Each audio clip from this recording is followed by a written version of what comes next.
Hi everybody, it's Lyn from Lyn's Crafts. I am really sorry about Monday's video. I'm really gonna try to be more on camera today. I can't seem to position my camera where I want it. It's a really old camera and unfortunately doesn't have the ability where I can see it on the computer while I'm filming. That would really help. That being said, this is some Sculpey Ultralight, which is a wonderful, wonderful product. You can make things directly out of it. It's got a marshmallowy kind of feel. It's kind of got that Crayola, what is it called, model maker or something like that feel. But it's got some really great properties. Okay, so I've been out for a while and it just picked me up a couple of blocks. This is some really dirty. Let me see if I can clean that for you real quick. This is not Lindy's. This is some alcohol.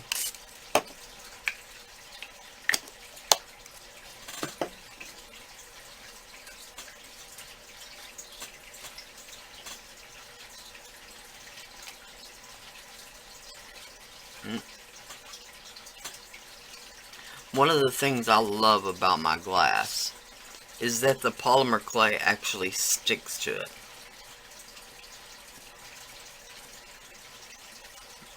Okay, that's maybe a little better. It's still really filthy on this corner, but okay. Now, like I said, one of the wonderful things about the Sculpey Ultralight is you can use it to make bead cores. What I mean by that is you can use it to make the center of beads. Okay, so unfortunately I'm gonna chop that off.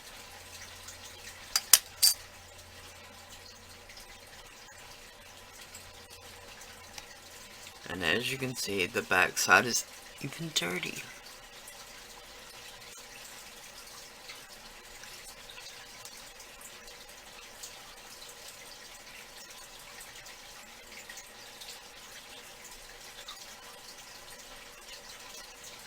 So I'm going to wrap the Sculpey Ultralight with with the Primo, I'm sorry. This is Primo. I've got a video on using Sculpey 3. If you've bought a lot and you don't know what to do with it, don't just throw it away.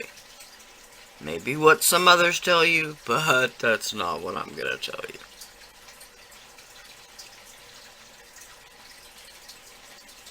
Okay.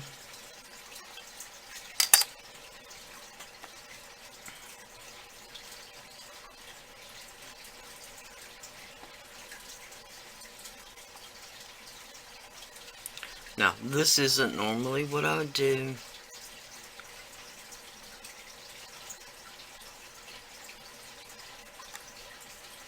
But it's just something that you can do. There are some techniques,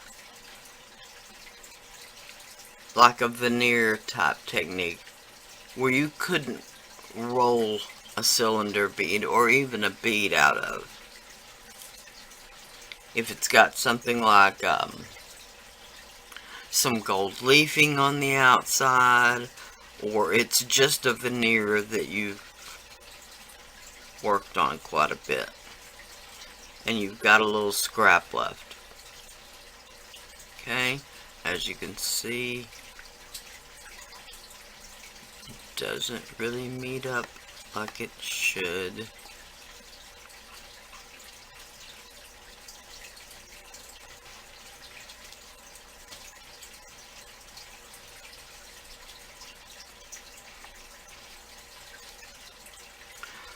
Okay, so let's just pretend like it did. Okay, I'm not going to get out my bead market tool.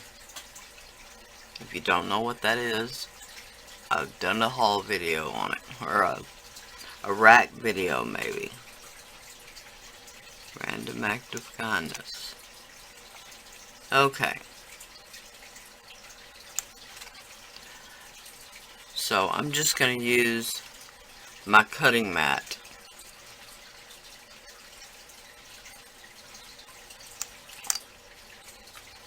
And just cut some 1-inch size beads.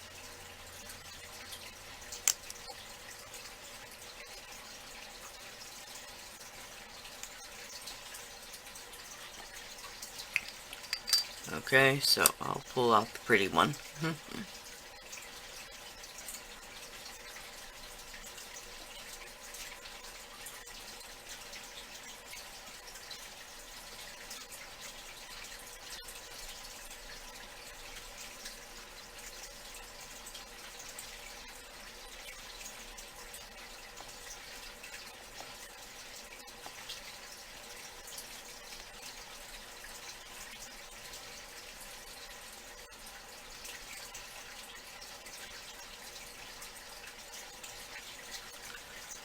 Okay, now I finally got the seam together a little better.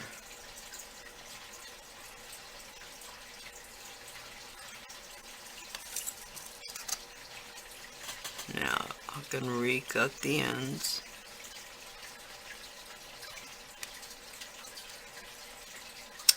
And it helps if you use the cutting side.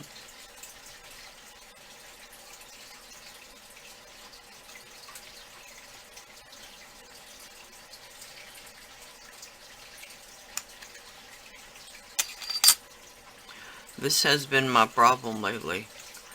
I just can't seem to get it together.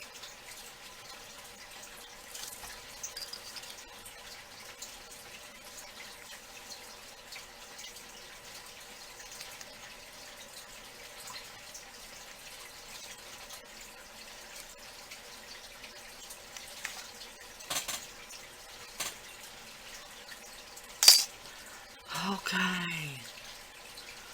Now, one of the things you can do is to pop this in the freezer for just 5 or 10 minutes. Okay, first of all, this is my oven. It's a Black & Decker convection countertop toaster oven. Or countertop oven, however you want to say that.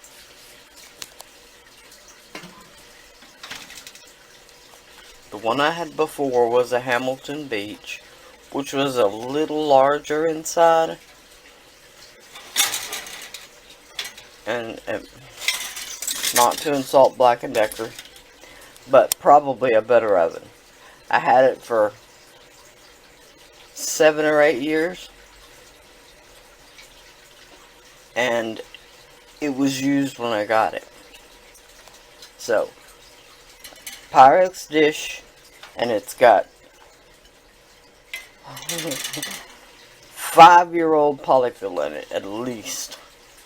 It's got glitter in the bottom, all kinds of stuff. So, there's how I do it. I just throw the bead on there. Beads, cabochons. Now sometimes it'll be on a baking tile. That's why it's so mashed down. It probably needs to be replaced. But 2 oven thermometers to check the temperature. The polyfill fibers can stick to the bead. It really and truly is only like static clean. They don't embed themselves in the clay or anything like that. So, you can fill it up with beads.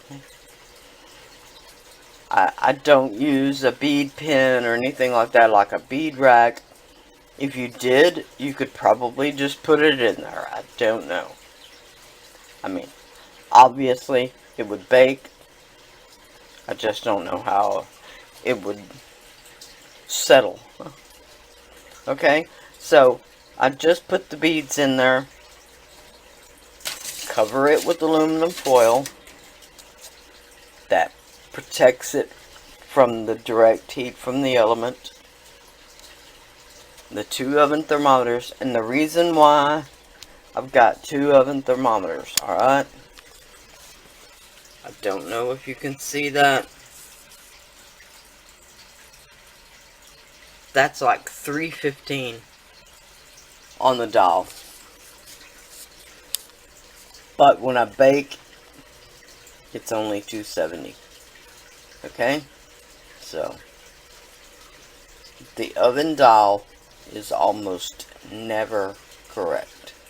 So when you think you're baking at 270 and you don't have oven thermometers, it won't be right. So, trust me, these were only a couple of bucks.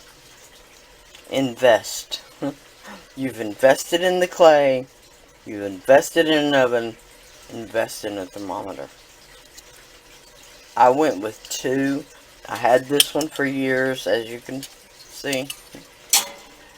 And then when I switched ovens, I started getting some burning, some yellowing. So I bought another thermometer just to check and make sure this one was right. I did have to adjust the dial just a bit. So, I hope that answers your questions.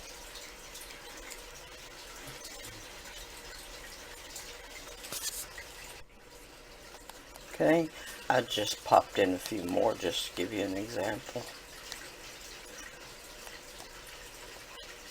All of these were baked, the exact same way. Okay.